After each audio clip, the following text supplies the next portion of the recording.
as a former people pleaser,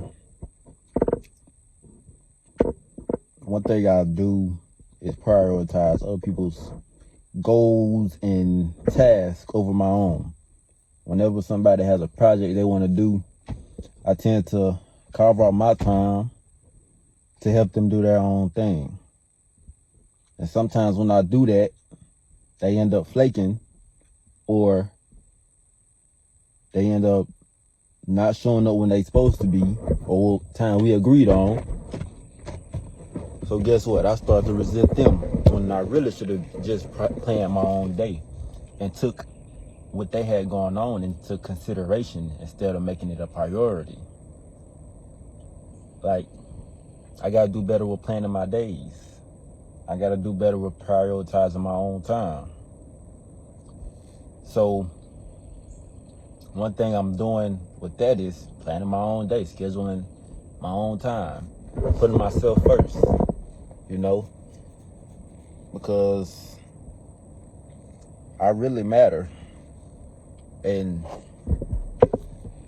yes, it's cool to help people out, help people do things, because that's what friendship is about, giving and receiving.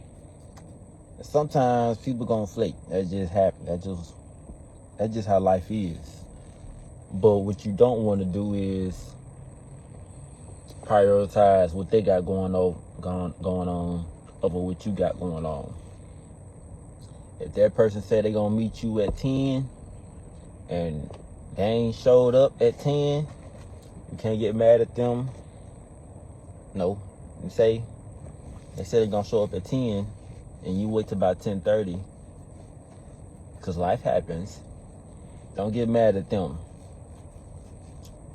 You really should have been doing what you said you're gonna do.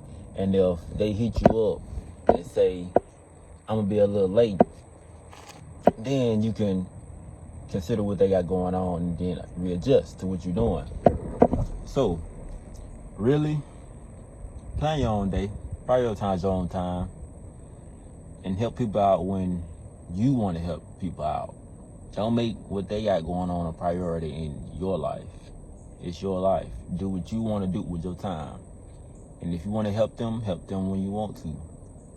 Do what you got to do. Just prioritize you, man. That's what I'm learning. That's what I'm understanding. That's what I'm trying to put into action. Setting boundaries for myself and respecting my own boundaries, Because that's what's really going to keep your mental health in check. It's going to help you respect yourself a little bit more. It's just a sign of self-confidence, self-love, and self-respect. And we need all those to continue doing what we want to do in life and being happy. So that's my little message for the day, man. Peace.